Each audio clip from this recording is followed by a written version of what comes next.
নমস্কার বন্ধুরা, welcome to my channel. তো আজ আমি একটা খুবই গুরুত্বপূর্ণ বিষয় নিয়ে আলোচনা করতে চলেছি। তো আমরা প্রথমেই দেখেছি যে বিরাট কোহলিকে নিয়ে কিন্তু অনেক দ্বন্দ্ব, অনেক সংশয় ছিল যে টি-20 খেলবে কি খেলবে না। তো বিরাট কোহলি টি-20 দলে ফিরে এলো। তো প্রথম দুটো ম্যাচ কিন্তু রেস্ট নিল, এই প্রথম একটা ম্যাচ রেস্ট নিল, পরের দুটো ম্যাচ খেললো। তো বেশ ছুটি নিল। কিন্তু টেস্ট সিরিজের যখন দল ঘোষণা হলো ইংল্যান্ডের বিপক্ষে, তো সেখানেও কিন্তু কোহলি ছিল। কিন্তু কোহলি হঠাৎ করেই কী করলেন না, তিনি ব্যক্তিগত কারণ দেখিয়ে তিনি দুটো টেস্ট ম্যাচ খেলবেন না বলে তিনি সিদ্ধান্ত নিয়েছেন, এবং সেটা তিনি কিন্তু বিসিসিআইকে জানিয়েছেন। কিন্তু বিসিসিআই বোর্ড সেটা পরিষ্কারভাবে জানিয়ে দিয়েছে যে দুটো ম্যাচের জন্য কিন্তু, টেস্ট ম্যাচের জন্য কিন্তু বিরাট কোহলি থাকছে না। তো এর ফলে কিন্তু বিরাট কোহলির ভক্তরা কিন্তু অনেকেই ক্ষেপে গেছেন।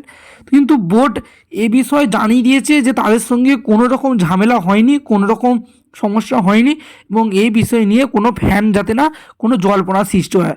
কিন্তু সেই জল্পনা যাতে না সৃষ্টি হয় সেই কথা বোর্ড বলেছে, সেই কথা থেকেই কিন্তু জল্পনা সৃষ্টি হয়েছে।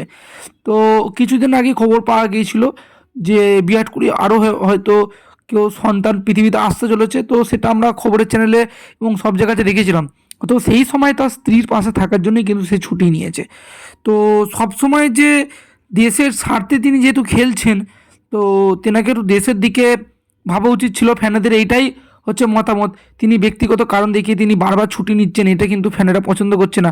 তার খেলা কিন্তু দেখতে চায়। তো আমি একটা কথা বলতে চাই, তিনিও তো একটা মানুষ, তিনি তো কোনো যন্ত্র নয়। তো দেখা যাক। তো বিসিসিআই তো কিছু বলেনি, তো সাধারণ মানুষই ক্ষেপে গেছে, ভক্তরাই ক্ষেপে উঠেছে যে বিরাট কোহলি কেন শুধু বারবার ছুটি নিচ্ছে বিশ্রাম করে করে। তো সামনে যেহেতু বিশ্বকাপ টি-20, তো দেখা যাক কি হয়। তো আজ এই ছিল আলোচনা। ভিডিওটি যদি ভালো লাগে অবশ্যই লাইক এবং চ্যানেল কিন্তু নতুন হলে সাবস্ক্রাইব করতে একদম ভুলো না।